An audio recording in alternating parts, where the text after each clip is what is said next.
Happy Sunday, everybody. And yes, it's Sunday, and yes, we are racing. And, I will be a little bit more excited, and not because I have to be here, but because the Blue Jays fell short in Game 7 last night. They took us on a big ride. They took the entire country on a big ride. Unfortunately, we couldn't get it done, but such is life. But a really good run, a lot of good memories made, and hopefully we could just do it again, but we know how tough it is. But my Hall of Fame host, Randy Waples, I know the result had really no impact on whether you slept okay or not. I slept perfectly, got up this morning and had breakfast and all good, no good. I'm not a Blue Jays fan, but I'm not against them either. If they'd have won, they'd have won. If they lost, they lost. I'm good, either way. How does it feel being here on a Sunday? For you? I like it. Yeah. A little bit of an adjustment, though. It Feels is, a little strange. I mean, the biggest thing is I think that they've kind of gone out of their way to try to put on a good card tonight. And that part of it is nice to be here with a good card of racing, you know? It would be. But, to the same effect, though, too, it would be nice to be, sitting at home. But like I said, it's a nice card of racing. Yep, it is a good card of racing. We've got a couple of good, features there, right, including that open trot that we've got later on in the program. But we've got a lot to cover, though, Randy, right? We've got 10 races tonight, and we've got some other stuff that we want to touch on towards the end of the show. So let's get right to it. Let's go right into it. Race number 1. This is going to kick off that early pick 5. We've got a field of 10 here in this spot, and looks like everybody's going to go to the direction of the 2-horse Captain Fear Not. Currently the 6-5 favorite. We could see that number potentially drop even lower, and we're going to get a trainer change on this guy tonight as well. Yeah, I noticed that. Paul Reed's probably gone to Florida because I think there's a trainer change on What About Elmo as well. Okay. Tonight. So he's gone south, probably going to via Harrisburg would be my guess, and go from there. Captain Fear Not, I agree with you. I think the number's going to come down. I think that this guy's a single, no matter how you look at it. Big drop down, a lot of speed with him. I know 4 to 5 is going to be tough in here, whatever, but I don't find that 4 to 5 is bringing the same form that he was bringing before, where Captain Fear Not, we're going to take a look at this last replay of his, and remember, he was coming out of the trailing position that day, got away in a really bad spot, but big wheels on the end of it for Captain Fear Not. So let's go with Captain Fear Not. And you can see he's sitting right at the back of the pack for Billy Davis. Trying to get him to respond 6th on the rail. And look at those shoulders back on Billy Davis there. He's got some pony with this guy, and he's only going to get beat a little over a length and a bit, I guess you could put it. So look at this. He's got to go around the entire field, and, he's got to be a good solid 9 lengths out of it right there, and still somehow or another is able to make up about 7.5 and 8 lengths on the end of it. We've seen Jody a couple of times get this guy into a second over trip, and he always pops real good on the end of it. That last race that you've seen was non-winners of 9,000. Now he's going to take a further drop down into this non-winners of 6,000. I think he's a free square, my friend. Yeah, and he was a winner the last time we saw him at this level, right? Jody was aboard him on September 13th, and he really had no chance from the word go. He was racing well, but once you draw the second tier, you're just up against it, and you could see Billy was in that spot because he drew the 11 hole, right? So just wasn't able to get involved early. I think he'll have this guy engaged off the car early tonight. So he's going to be a big factor. In that same replay, though, you showed, Randy, you mentioned 4 to 5. He had a tough trip last time out, though. He parked the mile. He left out of there from post 10. Couldn't get a seat early, and it was just a tough trip from the rest of the way. So I think with a better draw to work with tonight, I think this guy could definitely bounce back with an improved effort. But I'm with you. I'm all in on Captain Fear Not tonight. Yeah, I think he's going to be tough in here. And another one that's interesting too, John, is you go all the way to the outside, the 10-horse Uncle Shank.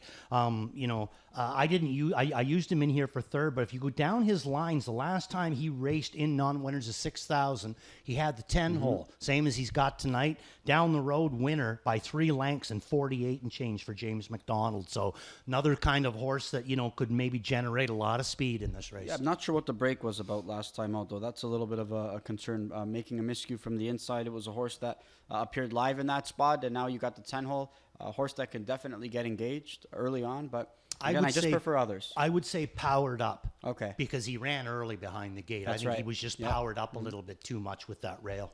All right, there's our look at race number 1. That's going to kick off that early pick 5. We're going to move on to race number 3. This is going to kick off that early pick 4. We've got a field of 6 here in this spot, Randy, and this claiming handicap 30 to 40,000. Right now, Bold Spirit, the likes of Seriously Hanover, they're racing well at this level. And Bold Spirit, we saw some equipment changes for this guy. He's going to be going into a new barn today for new trainer Dwayne Marfisi. He was coming off a solid effort last time out, but he was a tiring second to me.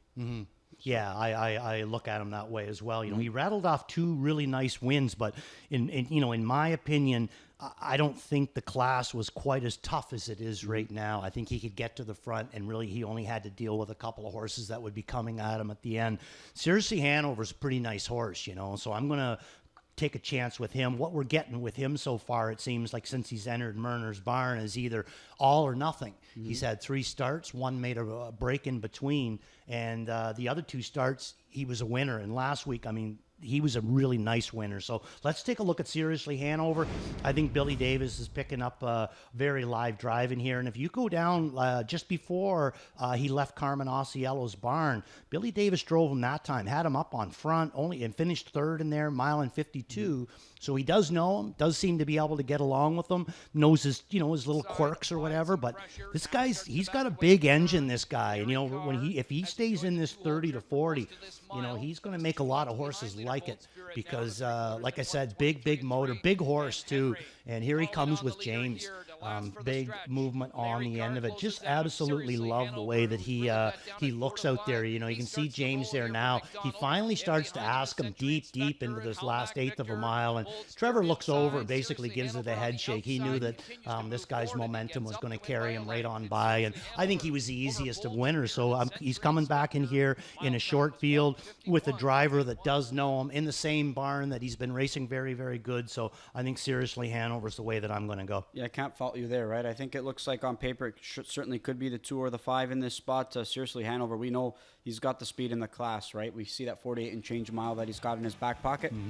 So when he's on his game, good luck. I tried Century Inspector here in this spot. He was moving nicely in that most recent. I thought he was moving better than Bold Spirit, but we are going to get a new trainer. We are going to get some equipment changes on Bold Spirit. So, maybe we see a little bit of a different effort tonight, but he's one that's been super consistent as of late, so he merits a lot of respect as well. Yeah, and he does, and you know what you're getting. Yep. He's going to leave out of there. He's either going to cut it or he's probably going to be staying close, and then see what happens from there. 63 to 62 inches. They're bringing the hobbles up an inch on him, and Marfisi sending in blinkers to a blind bridle. Blind bridle, hobbles brought up an inch. I say that they're looking to go forward when the gate snaps shut. I completely agree there. I don't really know if anybody else can maybe pull off an upset here in that spot. I feel pretty confident with using the 2, 3, and the 5 in the pick 5. I didn't want to get too cute. I've got a couple of horses that I think I can rely upon in that sequence, but we know Seriously Hanover, as you mentioned, he's got a great shot to bounce back yet again and get his picture taken for the 2nd consecutive start. So that's the way we see race number 3. We're going to move on to race number 6. That kicks off the late pick 5, and a nice late pick 5 here because we've got a couple of races that we're excited to see here as well. But we're going to start things off here with a maiden pace. We've got a field of 9 here in this spot, and I like the way Sunset Lou raced last time out, Randy. This was one that I thought was sneaky good on October 18th, you yourself as well. And he was a really good second to a horse that many people pegged as a surefire winner in Last Drive Down Main. Yeah, for sure. I was actually, he raced so good the start before, I was a little nervous about, whether this guy could maybe get the job done. But Last Drive Down Main was just so good for Megan Scran and Scotty there. But Sunset Lou, let's take a look at Sunset Lou. And, again, I think he's sneaky good. 2 weeks in a row, he's been very sneaky good down on the inside for Trevor Henry. Trevor drives him on October the 18th at odds of 102 to 1. And then he was sneaky good that night. And his very next start, boom, he drops down to 18 to 1. He's going to drop a lot further than that tonight, John. Let's go with Sunset Lou. Yeah, and you could see Scott Zeron in his charge Last Drive Down Main. He looked pretty comfortable there, right, as soon as he approached the head of the lane. But you could see when Trevor angles him out, this Marie Breather training, he's moving forward. So, Trevor knew what he had from the start prior. He left out of there aggressively with him, and you could see starts to ask him, and he is moving forward. It's just that Scotty's charge just has a little bit more, and that was a really, really good effort. So I thought an impressive second place finish for Sunset Lou. I think it was an impressive finish by Dead Man's Chain, though, right at the back there by Carl Thomas, one that I've got underneath for second tonight. I think he could be a value player in the exactor underneath there. You're going to get a price on him. Not sure if he's going to get the job done here tonight because I really do like Sunset Lou. but I think he could spice up the exotics for sure. Dead Man's Chain. I threw him in for third. Okay. So I agree Yep. with you. I do think that it was a good race. I mean, we were all jumping all over him when he came off that qualifier, you know. Then he was vet scratch sick. We more or less sat and watched him last week. He went to 44-1. But had good movement, like you said, on the end of it. You know, sets himself up good in here for tonight. And Carl Thomas with an inside draw, he pushes forward a little bit. He might get himself a really, really nice trip. He did that in the qualifying try on October 10th, right? And who did he beat? Last Drive Down Maine in that qualifying effort. So this is one that, I mean, if we like Last Drive Down Maine last time out, who was really tough to beat, you have to figure that this guy can definitely be in contention with the right trip. I love this bar. I think he's just a ticket horse right now, right? I mean, he's working out. Trevor's worked out some pretty good trips with this guy. It just doesn't seem like he wants to get there as of right now. The efforts have been good, but the fact that Trevor books off for another rival, that's why I gave Sunset Lou the big vote of confidence tonight. Yeah, I'm kind of finding a lot of the Heston blue chips there like seconditis, you know, and that's where I got him down. I got him in for second because right now he's easily getting second and thirds. Just doesn't really seem to be any threat whatsoever to get the win right now. You know, for me, it's... That's what we said about Cobra Cake. It's been, all week it's been happening. But for me, I mean, I drop him down a couple of pegs only because he got passed by Nova Blue, who doesn't typically like to pass horses. Right. Almost got the job done. Almost. But he did pass him in the lane before wanting to, wait on your top selection, Stonebridge Impish, that evening. There's our look at race number 6 there. That kicks off the late pick 5. We're going to move on to race number 7 here. This isn't the featured trot, but this is a pretty good trot race, and it features some classy vets here in this spot, including the rail starter, Spartan General, who's going to be making a second start back since, missing some time after that June 23rd effort. I think he's a big contender in here. He's definitely one that I think you've got to use on your pick 5 tickets. We're going to show the replay. He's not going to be my top pick in here. He missed a bunch of time in this class. If he's on his game, he should be able to beat them. And I think that he's pretty close to being on his game when we take a look at this replay, because you're going to see on the end of it there, Chris wasn't really like into this guy, and he only gets beat a few lengths, trots home in 28 seconds, but does have the rail to work with in here tonight. And that can be a little bit of a, sticky situation, especially for a horse that doesn't necessarily punch out of there all the time. I'm going to go Devil's Arch in this race, John. I absolutely love this horse, always have loved this horse, and I like the way that they raced him in his last start. They put him up on front. He got tired. He finished 5th in there. Now he's missed a little bit of time. He's going to come back. J.R. Plant on him. I think Devil's Arch is sitting on a big effort. But again, let's take a look at Spartan General down on the inside with Christopherou. And like I said, Chris knows he's not going to be getting anything right here. There's no way that he's going to be into the 5th. So he just mostly just sits on him. But it was a good sit. It just seemed to me at all times the horse was comfortable out there, trotting a back half in 56 seconds. That pretty well sets him up for a big race in here tonight. Biggest thing is what's he going to do with the rail? That's the thing. And I mean, he never really gets away in the best of spots, and it's always that final turn that he kind of labors around. But once he gets through that final turn and he sees racetrack, look out. He's going to be hurt from late in the mile. But some other horses intrigue me here in this spot as well. Bella Cavala getting claimed last time out, so she's going to be making her debut for the Jody Cullen barn here in this spot. One that I think always races well, including some other rivals in here too. Like you said, Devil's Arch, one that I think is a big-time contender.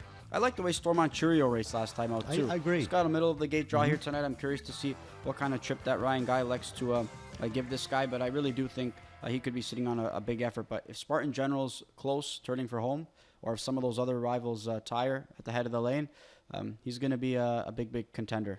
Yeah, I agree. Now, do you find it interesting at all that, McNair is down on Phoenix, who, more or less jogged 2 starts down? Preferred at Flamborough wasn't a good spot for him, but he certainly is sharp right now. He could have, Dougie could have went with Phoenix, could have went with Villefranche, who's racing really, really good right now. He likes to go to Patriarch Hanover for his dad, Brad Grant, but hasn't raced in a month. And there's lots of times Dougie will go against a Greg horse for something a little better. But they're going to go from steel to flip-flops up front on Patriarch Hanover, and they're going to add, go back on the Lasix program. And you can really see that last line stands out where he didn't race with Lasix and ends up getting beat 26 1/4 lengths or whatever it is. I'm guessing that's why the time off is. And with Dougie going with him back on Lasix, the shoeing change coming in, Maybe it's a bit of a stretch for who he's in against, but I find it very interesting there that of all the races tonight, this is the one that he's going to appear for. Yeah, I just think that, like, I think you mentioned it, right? Greg McNair and Brad Grant. I don't think these other two are maybe ones that he drives regularly anyways. I don't know if they're going to move the needle for, Dougie per se in the sense that, he's probably going to pick up some other drives in the future, and he just hasn't been racing them consistently. So for me, Patriarch Hanover, just familiarity and just for who owns the horse as well. But interesting though with the stale date though, right? We did see him get the job done, but he did have 2 qualifiers under his belt when he did get the job done earlier on. But look, he's one that I just don't know what kind of trip he's going to get in this spot tonight. I'm just going to take a wait and see approach. Right. Normally, I think that if he didn't have some of these killers in here, I would take a poke at him. But I'm going to take a wait and see as well. All right. There's our thoughts on race number 7. We're going to move on to race number 9. That's going to be the first half of that late double, and this is our open trot. This is our feature, a $40,000 open trot. We've got a field of 8. We've got some horses exiting, some Breeders' Crown tries though, Randy, and Gaines Hanover wasn't able to make the final. Never, was up against it from an outside draw, but Amigo Volo as well as Logan Park, they both competed in that final. Didn't hit the board, but they both raced really well. And again, we're just up against it from either the post or the trip. Yeah, I mean, that was the big thing, and Logan Park wasn't coming in here with great form. He wasn't sprouting great form coming in here. I actually thought he had a pretty good Breeders' Crown. Yep. Compared to what some of the races just before that there, So let's take a look at Logan Park. Dougie, obviously drew bad in both the Breeders' Crown, the Elim and the final, 10 and an 8. Lex to take him to the back of the pack, but I think that this is really going to set this horse up. Now, you can, if that's no misprint, 2 down, he raced this horse from off, and yes, that is 25-3 on the end of it for Logan Park. Now, this one, he's going to come 27 and change on this one, mile and 50 and change, but my opinion, I think that Dougie knew at this point that he just wasn't getting anything. There was just too many good ones ahead of him. He chases them a little bit, but he doesn't really get into it because, what's he going to get? Here's your top 5 up here. He's got to make up 5 lengths just to get a check. So I think he's still moving forward. Dougie calls it off, which again, I think is going to power him up for tonight. So Logan Park, I don't care how he races him tonight. He can go back to the way he was racing him before, or he can keep racing him the way that he is. I think that this horse is going to come up with a big effort tonight. I think he needed a couple of those trips, right? Agreed. I thought he was sharper in the Elim. Yes. Like you said, 25 and change plug still in that effort, but I think he needed a trip like that, and I think those 2, efforts back-to-back racing that style,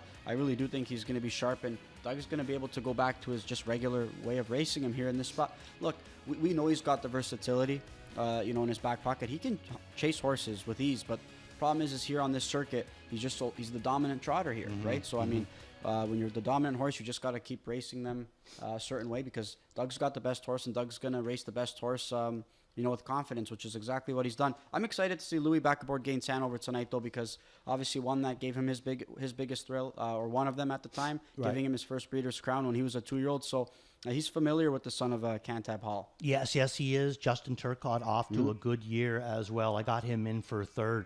The one that I got Osceola in between them. I like the Trevor Henry balance. I've noticed before Trevor gets along pretty good with this guy when Dougie, can't drive him. He certainly does. And Amigo Volo, again, we never mentioned much about him, but he raced really well in that final. Crown. Again, great Breeders' Crown. Again, one that, horse that kind of flies under the radar. I don't know how many Breeders' Crown that was for him. I want to say it was maybe between 5 and 7 he's been in the finals. But just incredible for this guy. He's just quietly put together such a great career, approaching $3 million in career earnings. Just what a career. Yeah, and just two victories short of 50. Yep. That's amazing. Just an amazing creature. A big time. So a competitive open trot there that we're going to get a chance to see in race number 9. Again, the first half of that late double. Well, that concludes maybe our recap or our preview for tonight, I should say. We're going to touch on some out-of-town action as well, and we're going to kick things off here with the World Driving Championship. Leg 1 took place yesterday. So we just wanted to give you a bit of a review on what took place. And, James, middle of the pack. Yeah. He had some tough starts in a couple of those legs, but he was able to bounce back and pick up a pretty good piece, all things considered, of what took place, at the start of the race. But he did kick things off with a winner. In the first race of the card, I think he did pick up a catch drive for John Dunn, and he was able to slip up the cones and get the job done at 9-1. Yeah, but that one didn't count. No, didn't count. Yeah, counted for the punters. It didn't count for the competition. But just get a chance to see here how things shaped out here. And you could see broke off the gate, finished 8th. That was Switch On. And Holly Highlander, again, broke off the gate and finished third. And the other race, race 9, Calorie Free, finished fourth. So again, just a couple of bad luck for James at the start of a couple of those races. Yeah, the 7, that was a big recovery for her. I mean, she looked like if she didn't make that break there, I think that she would have been, probably his livest drive of the day. Yeah, and I think we're going to show some footage of some of his drives. And this is Holly Highlander here, and you can see James there donning the red and white. Way on the outside. Yeah, way on the outside. You can see him kicking the plugs there and asking this guy to go forward. And yeah, just a solid effort again. Just a really solid effort. It's only day one. It's it's a long competition. You just keep accumulating points, and next thing you know, you're right there. I remember Doug. He ended off the WDC like on a tear. Yeah. I mean, he looked like he wasn't really going to be a main factor, and he just absolutely ended it with a tear. So really doesn't matter how you start, just matters how you finish. But you keep stacking up victories, you're going to do well. Aaron Hall, though, the representative of Australia, Gary Hall. He's off to a wicked start. Is he ever? I'll say he is. Hey, nice Canadian contingent there, right, That's Julie? right. Paige, and our man Des. That's right. So, Des right in there for the photo op, no doubt about that. Yep. Yeah. Anything happens, there's any fires over there, we got a representative over there that can take charge. Sharp-looking crew. Yeah, absolutely. Sharp-looking crew. And we're going to get a chance to see the other race from the WDC here, and we're going to get a chance to see race number 3. That's going to be Calorie Free. And this is going to be a 4th place finish for James McDonald. I guess you've never competed, though, right? Like in any, abroad? I mean, the racing No. I raced in France. That's the only time that I've ever been on that side of the ocean. Interesting racing, no doubt about that. But, yeah. Look at the people. It's scary. It's amazing. And you know what's amazing, too, in this one shot there, when you head down this way, it's like you got the mountains on your right. And then when you head down the backstretch, it's the ocean. Beautiful area. Like right here, watch. There's like the mountains to your right, and then when you head down the backstretch, you can see the water, the ocean. It just looks like it's a gorgeous place. But it's interesting too because all the RVs and the caravans and that all over the place. You know what I mean? It's kind of an interesting looking. Like it would be a very interesting place to be. A big time, and I believe I think day 2 is going to be happening tonight. So I think he's got 3 drives tonight as well. So again, we've got same track too. Exactly. Yeah. And I think Des is going to be keeping us up to date with the live action, though. Thank God for Des. Always right after they cross the wire, he just keeps me posted. So we've got some other. We've also got some. Look at the leaders board actually here, and we can see James McDonald, as I mentioned, middle of the pack right now, currently with 17 points. He's only one out. Fourth. For fourth, yeah. Good showing there by Brett Beckwith, the other North American representative there. Great opportunity for a young up-and-coming driver as well. He got scratched out of one drive, so he was able to compete in 2 of those legs. He's parked the mile in one of them too and was able to hang on for second. So that was a pretty good showing for him. I'm sure that he's stoked to be there. But Gary Hall Jr. at the top of the list right now, he had a really, really good day 1. Yeah, he did. There's no doubt about that. I kind of find that James's and Brett Beckwith's body style over there kind of stands out because they both sit back a little bit, and it really, really stands out because that's more of the racing, that's the 80s style. They're kind of sitting up on them, you know what I mean? But it's interesting to see those two. I thought Beckwith did a great job with the one that he finished second with. Because like you said, he was parked, but he rated it. Never at any point did he get nervous. Just sat out there and rated that horse. Still had fire on the end. Can keep a horse going for a youngster. Yes. He definitely can. Yeah. And as we saw the board there, just showed you the other legs and the other days of the competition as well, where it's going to be taking place. You can keep up to date with everything as well on Standardbred Canada as well. They'll have live updates going with each and every leg. We touched on the WDC after day 1, and we're also going to touch on some out of racing news, or out of town news, I should say. And Blueprint, Randy, is going to be added to the stallion ranks here now. He's going to be standing stud in Ohio, so he is retired after what was he wasn't himself in the Breeders' Crown final here, and we could tell maybe something was amiss. The report came out that he had fractured ribs. They weren't sure what his future was going to hold, whether he was going to come back and race again. No more racing for Blueprint. Really doesn't owe them anything. He's had a spectacular career. Yeah, I think that if you don't know what we're dealing with Blueprint by now, then we're not going to. And I agree with you too. He wasn't the same horse that was here for the Breeders' Crown as what he was at the North American Cup. You know, I mean, he was a different kind of a horse. Yep. But I think he's going to have a heck of a stallion career if he can maybe translate his speed and his desire to win to his and offspring. He had good manners, big time. So I think that's a really good trait, and we're going to see that desire to win here in his most memorable victory of his career, the North America Cup. I mean, this was a really big moment for him here, and it provided a really memorable moment for us racing fans here locally, because this was a fantastic race. A couple of Michigan guys making the most of their opportunity here. Braxton Boyd with an outside draw with Madden Oaks, and then Ronnie Wren with Blueprint, who just went a huge mile. And the stretch drive here, though, was remarkable, and it looked like Madden Oaks did go by, but Blueprint wanted to fight back as well to make sure that he got the job done. Yeah, that's what I mean. He showed good courage here. You know, I mean, Madden Oaks, you know, he had every opportunity to get by him, and he couldn't do it.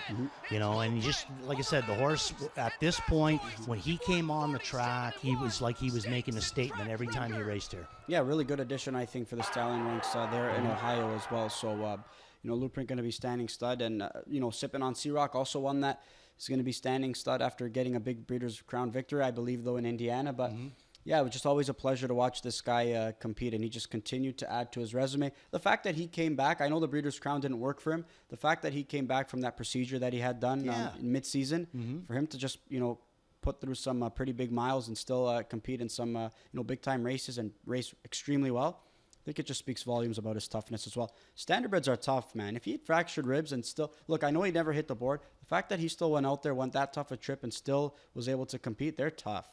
Yeah, and then you put into the fact there too, you know, I mean, you and I both being males, the surgery that he had to go through, and then still competing. Amazing. You know, like that, you know, you would have to think that would deplete a little bit of your energy, but he just kept winning. Yep. Just kept winning, you know. So I think he's going to be a really nice addition, and, you know, I thank Team Burke, you know, because I think that they've done a great job with him, and you know, they've put two really nice horses to stud this year, him and Sippin' on Sea Rock. It's cool though, right? They had Sweet Lou, who gave them so many throws, and he was really like Burke always came out and said the best horse that he's ever trained, and he quickly put Blueprint right up there with him, if not above him, right? So a son of Sweet Lou, no less. So I mean, just Sweet Lou, the gift that keeps on giving for him, and you know, hopefully he can continue to provide a little bit of more thrills.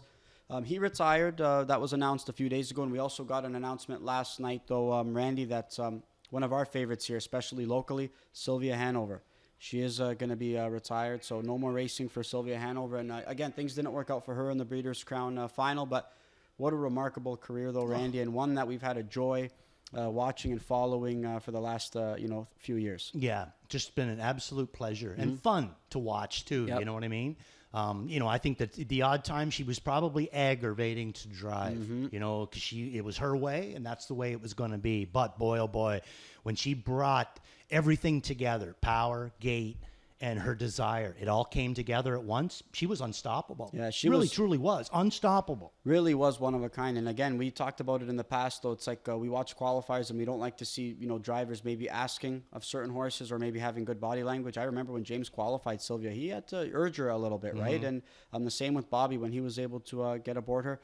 It was just that she was lazy. It wasn't that she lacked speed or talent. She just was a little bit on the lethargic side, but the talent was there. James booked off her. I mean, you know, there's obviously sometimes guys joke with him. He booked off Sylvia Hanover to take, I think, a Nicolucci trainee there. Might have been nothing better.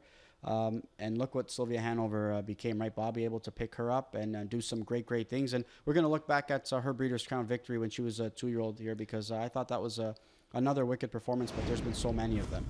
McClure's made a heck of a career on being Johnny on the spot. Big time, yeah. Picks up Sylvia Hanover. I think he picked up another good one this year. Well, he picked up this one as well, but he picked up Orwezina, who did some. And who else did he pick up this year? Bojangles, not too shabby.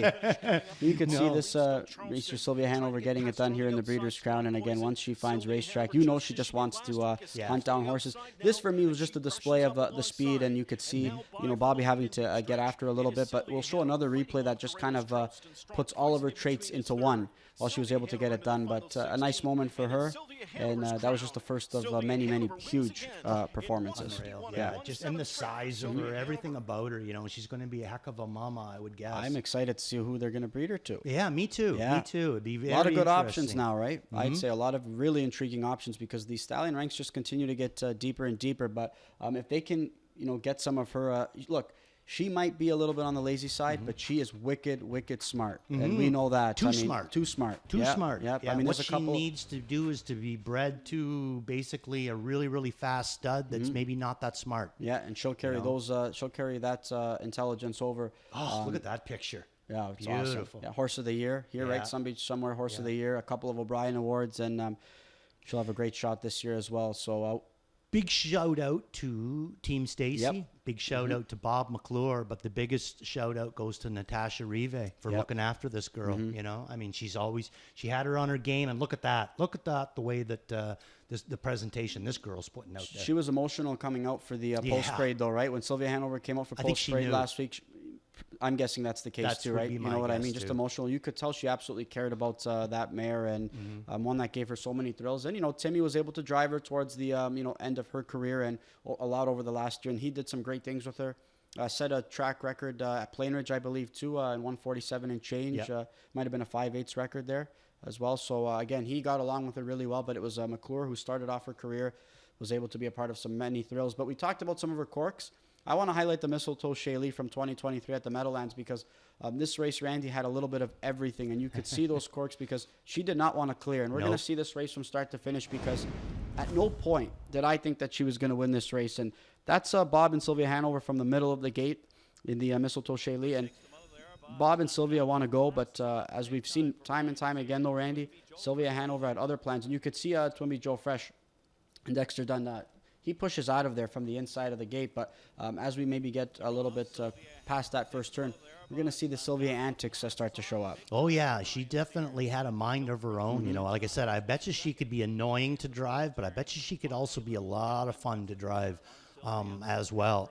You know, I would get a kick out of her just jogging horses in the morning at Stutzman's there and watching, Sean and Natasha head over to bring her out of the field to jog her. I mean, that was like Natasha'd have to pack a picnic lunch to go get her out of the field. I mean, she came back on her time. Her time. I don't think, and not to eat grass, just walking along as slowly as possible. I don't think she was a favorite to jog per se. Just because in that regard, I don't think she was a favorite. She was a favorite, I'm sure, to look after and obviously watch her compete. But look at this. You could see Bob trying to clear, and Dex is trying to grab up to let him go. And Sylvia just had other plans. And you could see some of these other horses, they're just looping Bobby here in this spot. I never thought she was going to be a winner. I thought she'd call it off here. Yeah, it's just incredible. And you're going to see Strong Poison start to loop Bob. And, she's just going to keep on going. And, spoiler alert, she somehow gets the job done in this race, and I don't even know how. That just goes to show that, as we've mentioned or heard from Sean and Mark and Nat speak about it so often, as well as Bob,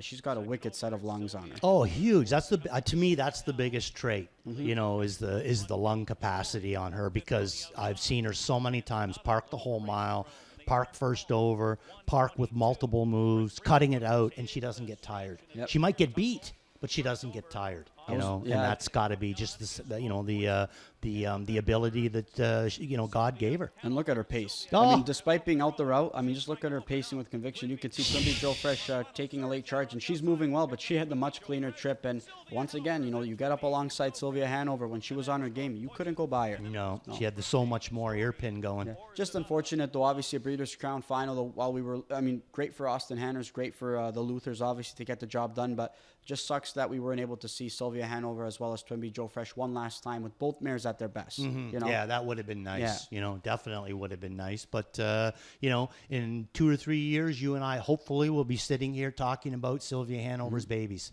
Yeah, you know what? We've had the luxury of watching some wicked pacing mares and fillies over the last few years, haven't we? I mean, so many great ones, that we've gotten a chance to see. And it's going to be some, even Chris Ryder. I mean, he's got Mickey and Minnie this year. Curious to see if we see her. I'm sure we'll see her as an aged mare as well. But we're still awaiting the update on Twimby Joe Fresh as well to see if she's going to return to the races, maybe what her next step is going to be. But nevertheless, a lot of thrills that Sylvia Hanover was able to not only give Team Stacy and everybody who sat behind her, but racing fans as well. So a happy retirement to Sylvia Hanover, a mare who had a remarkable career. Yeah, absolutely. You deserve it, big girl. Big time. All right, Randy, that's our out of town recap there, and let's look at some ticket ideas because we've got some handicapping to do on this Sunday. Football is not the only thing we're wagering on today. We got to wager on some harness racing action here tonight, and you're kicking things off in a big way here. 3 singles to kick off this early pick 5. Here's Celebrity. Yes, we are going to kick it off there with the 3 singles on here. So I'm going to start it off in race number 1 with the 2-horse Captain Fear Not. I think that one's fairly logical. In race number 2, I'm going to put Usain Hanover up on top. First time Maneri. We've seen that. I'm going to take a chance here, singling him. Race number 3, singling seriously Hanover. I do think he's the best horse in there if he stays at it. Race number 4, it's all show in race number 4. And then in race number 5, I'm going to go Beach Tour and Odds on Capitalism. Was thinking about singling Odds on Capitalism. I think that this is going to be a good spot for him, but I'm always a little shy sometimes of Beach Tour. I got a lot of props for this horse. He was really good last time. Yes. One that I elected not to leave out as well. I went in deep in some of these legs, though, Randy. I'm going to go all in on Captain Fear Not, but I'm going to go all in race number 4. PL Robert G, one that I thought raced really well. Tell you what, we talked about at times, though, that his on-track appearance maybe just didn't have that same flair to him. Took some time off, qualified, and I thought the last 2 efforts, if you watched him in parade and watched him race, he looks much, much sharper. And that was a really sharp effort last time out. If Trevor finds a seam sooner, he's a winner. Yeah, and doesn't have to face either of the P's tonight. No Phoenix, no Perfetto. Yep, and I went 3 deep in the last leg. I'm with you. Odds on Capitalism. Look, at one point he was racing in the open, right? And or winning the preferred and winning. So, I mean, he really took a little bit of a drop down, but was able to get a confidence-boosting score last time out. But if we know that he's even close to his best, he's going to be able to get the job done versus this field. The last time he raced on our circuit, check that out, John. Non-winners is $17,000, finishes 5th, paces a mile and 50. In that bunch or whatever, Van Diemen Blue Chip, he should crush this field. You would have to think as well. But I used a couple others there just in case. All right, there's our thoughts on some pick 5 ticket ideas. Let's look at the plays board, Randy, and we'll start off with you first. Let's see your 4-pack. Okay, starting off in race number 1, Waple's Watch is going to be Captain Fear Not. I thought we showed you the replay. I thought he was incredibly good last start. Race number 4, Worth a Look, is going to be Steamer. Going to try him in here tonight. All in on Logan Park in race number 9. And my beat the favorite, John, going back to him, out of the 10-hole, Sergeant Slaughter. You're the Steamer whisperer, my friend. You have good success backing this guy. So kind of hoping I can get my single across, but I'm a little worried that I'm going head-to-head with you there. But it's a wide-open race to kick off that pick 6 sequence. I think we're in agreement on one of them at least. Captain Fear Not is going to be my all-in, and Worth a Look, Nacy. I think this guy, I thought he raced okay last time out. A tough spot, but maybe he can work out a pretty good trip. My best bet, PL Robert G, and my maiden breaker is going to be Sunset Lou. So that's the way I see things. Randy's also provided some ideas. We're going to see some other resident handicappers here on this board as they provide some thoughts. And Ghislaine Paquette, Kevin Anthony is due for more. One that was raced really well last time out, though, and definitely one we're going to be hearing from late in the mile. Kevin Plouch in agreement with me, a spot play, PL Robert G. I'm hoping Kevin and I can connect there. And Garnet Barnsdale, Spartan General, is a spot play. Again, a horse who don't think we're going to see 8-1 on him tonight, but one that is definitely going to be a main player. Yeah, completely agree, and I agree with you too there. I mean, no matter what, we are going to be hearing of Kevin Anthony deep. We'll be awake on a Sunday. We'll be kept awake on a Sunday night, that's for sure. All right, we've got a few minutes to go before we kick off our first Sunday night program. Randy and I will be with you all night long, and we hope you enjoy the action.